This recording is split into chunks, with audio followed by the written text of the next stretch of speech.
দর্শক বন্ধুগণ, সাধক জীবন চ্যানেলে সকলকে স্বাগত জানাই।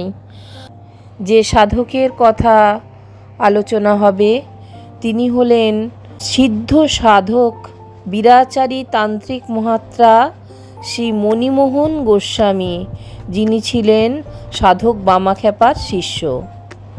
শ্রী মণিমোহন গোস্বামী জন্মগ্রহণ করেন 24 পরগনা জেলার অন্তর্গত স্বরূপনগরের বাংলানি গ্রামে বাংলার 17ই পৌষ 1281 সালে, ইংরেজির 1874 খ্রিস্টাব্দের 1 জানুয়ারি কৃষ্ণপক্ষের রবিবার সপ্তমী তিথিতে। তার মায়ের নাম শ্রীমতী হেমাঙ্গিনী দেবী ও পিতৃদেব প্রভুপাদ প্রভাসচন্দ্র গোস্বামী। পরম বৈষ্ণব বংশে মণিমোহনের জন্ম হয়। প্রভাস গোস্বামী ছিলেন বিদ্যারত্ন, পরম নিষ্ঠাবান ও ভক্তিমান। মাতা ঠাকুরানী ছিলেন নাটোর রাজবংশের কন্যা। তিনিও ছিলেন অতি ভক্তিপরায়ণা এবং কল্যাণময়ী।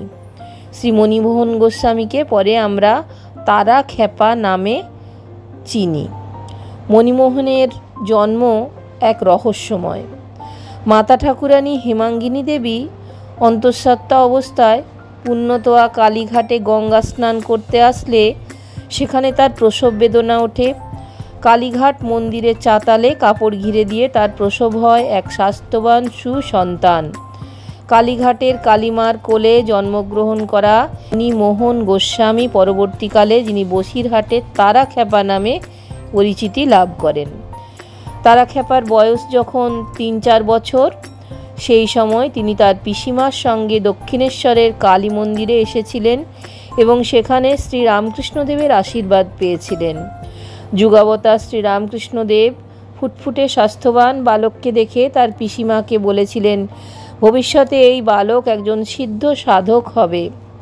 দক্ষিণেশ্বরের শ্রী রামকৃষ্ণদেবের বাণী অক্ষরে অক্ষরে সত্য হয়েছিল।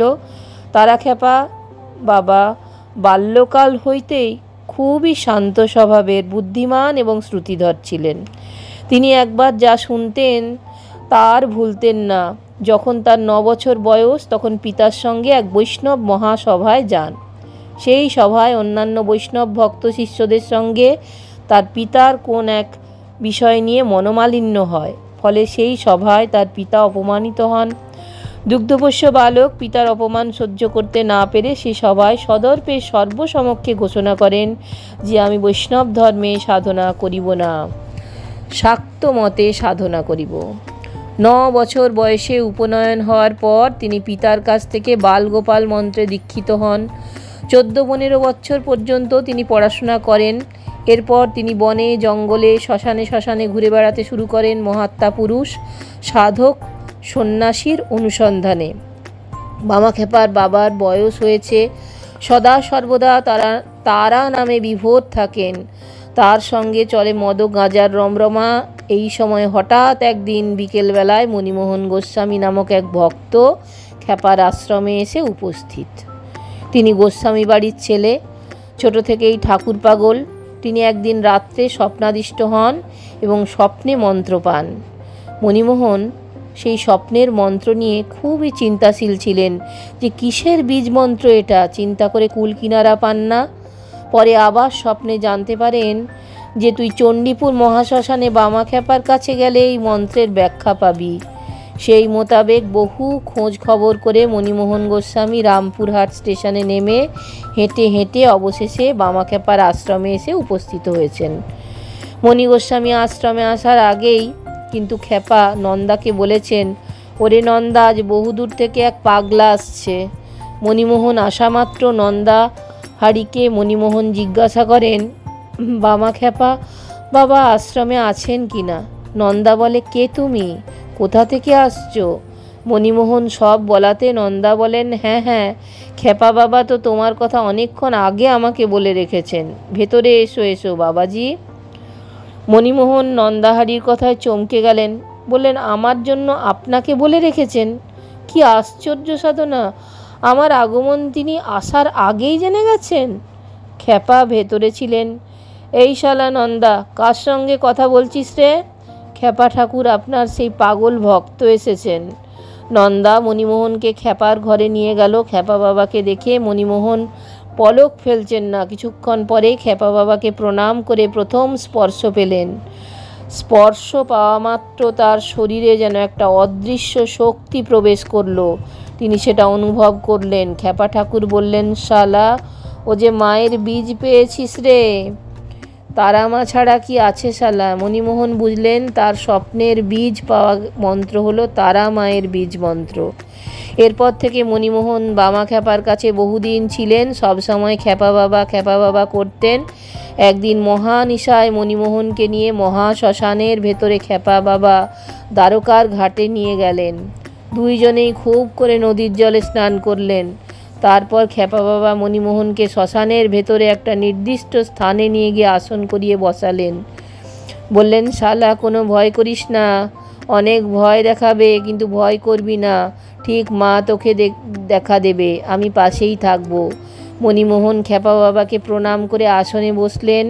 খ্যাপা আশীর্বাদ করলেন। মণিমোহন তার স্বপ্নে পাওয়া মন্ত্র দিয়ে এক মনে মায়ের নামে ডুবে গেলেন। সেই রাত্রেই মা তারা তাকে দর্শন দেন। মণিমোহন গোস্বামী সেই থেকে বামা খ্যাপা বাবাকে গুরু রূপে বরণ করেন। মণিমোহনকে খ্যাপা বাবা নাম দেন তারা খ্যাপা। সেই থেকেই মণিমোহন গোস্বামী তারা খ্যাপা নামে খ্যাত। দীর্ঘদিন তারা খ্যাপা বামা খ্যাপার আশ্রমে ছিলেন। একদিন হঠাৎ করে খ্যাপা বাবা তারা খ্যাপাকে আশ্রমের একটা লাঠি দিয়ে আচ্ছা করে মারতে শুরু করলেন। তারা খ্যাপা হঠাৎ করে মারতে গুরুর পায়ে ধরে ছাড়ে না। বাবাজি, আমি কি অপরাধ করেছি বাবাজি, আমাকে মারছো কেন বাবাজি? খ্যাপা বাবা বলছেন, শালা, তুই আজই বাড়ি যা শালা। তোর মা তোর বিয়ে ঠিক করেছেন, তোর বিয়ে হবে, ছেলে হবে। শালা, তুই আজই চলে যা শালা। ভোগ আর যোগ একসঙ্গে করগা যা শালা। ওদিকে মণিমোহনের মা ছেলের গতিবিধি দেখে তাড়াতাড়ি মেয়ে দেখে মণির বিয়ে ঠিক করেছেন। সেটা যোগ বলে খ্যাপা জানতে পেরেছেন। তারা খ্যাপাকে সেই দিনই আশ্রম থেকে তাড়াবেন ঠিক করেছেন। তারা খ্যাপা গুরু বাবার রুদ্রমূর্তি দেখে তখনই চলে যাবার কথা খ্যাপা ঠাকুরকে বললেন। তবে একটা প্রসাদ চাইলেন। খ্যাপা ঠাকুর তখন তার ব্যবহৃত একটা ত্রিশূল তারা খ্যাপার হাতে দিয়ে বললেন, এই লে শালা, এটা নিয়ে থাকগা। অবশেষে মণিমোহন ওরফে তারা খ্যাপা বামা খ্যাপা বাবা অর্থাৎ গুরুজির হাতে ত্রিশূলখানা নিয়ে গুরুকে ভক্তিভরে প্রণাম নিবেদন করে গুরু আশ্রম ত্যাগ করলেন। রামপুরহাট স্টেশনে এসে ট্রেন ধরে বাড়ির উদ্দেশ্যে যাত্রা করলেন। বাড়ি ফিরতে মায়ের আনন্দ আর ধরে না। মা তার বিয়ের কথা জানালেন। গুরুজির আদেশে তিনি বাড়ি ফিরছেন এবং তার সংসার ধর্ম করা গুরুর আদেশ। সুতরাং তিনি মায়ের কথা দ্বিমত করলেন না। আনুমানিক 22-23 বছর বয়সে রাজপুর নিবাসী শ্রী অধরচন্দ্র সান্যালের প্রথমা কন্যা শ্রীমতী হরিপ্রিয়া দেবীর সাথে তারা খ্যাপার বিয়ে হয়। বিয়ের দিন তারা খ্যাপা বাবা বাগঝাল পরে ত্রিশূল নিয়ে উপস্থিত হলেন। তিনি তার গুরুজির দেওয়া ত্রিশূল নিয়ে বিয়ে করতে গেলেন। তার দিব্য কান্তি রূপ দেখে অনেকে ভাবলেন স্বয়ং শিবই নররূপে বিবাহ বাসরে উপস্থিত হয়েছেন। হরিপ্রিয়া দেবীর সে সময় 7-8 বছর বয়স। তিনি প্রথম দর্শনেই তারা খ্যাপাকে তার পতিরূপে গ্রহণ করেছিলেন। বিয়ের পরদিন মেয়ের মা মেয়েকে স্বামীর সঙ্গে শ্বশুরবাড়ি পাঠাতে নারাজ হন। তখন হরিপ্রিয়া নিজে সকলের কথা অগ্রাহ্য করে তারা খ্যাপার পাশে বসে পড়েন। সব বাগযুদ্ধ অবসান করে হরিপ্রিয়া এলেন শ্বশুরবাড়ি। বিয়ে করলেও তারা খ্যাপা বাবা মাঝে মাঝেই শ্মশানে ঘুরে বেড়াতে লাগলেন। মদনপুরের জমখানা শ্মশান, খুলনা জেলার সাতক্ষীরার বাঁচাঁদ ও দোগেছে শ্মশান থেকে যেতে শুরু করলেন। তার বিয়ে হলো, সংসার হলো, ছেলেপুলে হলো। গুরু নামে সংসার করেন এবং সংসারী হলেন বটে, সংসারের সঙ্গে ডুবে থাকতে পারলেন না। সব সময় আধ্যাত্মিক মার্গে থাকতেন। শোনা যায় তিনি মরা মানুষ এবং সাপে কাটা মানুষকেও গুরু নামের মহিমায় বাঁচিয়ে দিয়েছিলেন। স্থানীয় মানুষজন তাকে খুবই শ্রদ্ধা ভক্তি করতেন। তিনি পশ্চিমবঙ্গ তথা ভারতভূমির বিভিন্ন জায়গায় ঘুরেছেন। বহু মানুষ তার শিষ্য সেবক হয়েছিলেন। হুগলি জেলার ভাগীরথী নদীর তীরে উত্তরপাড়ায় তার ইষ্টদেবীর একটি মন্দির প্রতিষ্ঠা করেন, যাহা তারা মন্দির নামে খ্যাত। এছাড়াও তিনি উত্তর 24 পরগনা জেলার নৈহাটি আশ্রমপাড়ার রাস্তার দুধারে জোড়া কালীবাড়ি প্রতিষ্ঠা করেন। বামা খ্যাপার দেওয়া ত্রিশূলটি তার জীবদ্দশাতে ইচ্ছামতী নদীর বন্যায় ভাসিয়ে দেন, কারণ তিনি বুঝতে পেরেছিলেন এই শক্তিশালী ত্রিশূল রক্ষা করার ক্ষমতা পরবর্তী প্রজন্মের নেই। বিশেষ বিশেষ তিথিতে নৈহাটি গ্রামে তার উৎসব হয় এবং বহু শিষ্য ভক্তরা সেখানে উৎসবে অংশগ্রহণ করেন। তার নাতি নাত বউয়েরা সব নৈহাটি আশ্রম পাড়ার তার প্রতিষ্ঠিত মন্দিরে নিত্য সেবা চালাচ্ছেন। দর্শক বন্ধুগণ, যদি ভালো লাগে তাহলে অবশ্যই চ্যানেলটা একটা লাইক শেয়ার সাবস্ক্রাইব করার অনুরোধ রইল। সকলকে অজস্র ধন্যবাদ চ্যানেলটা দেখবার জন্য।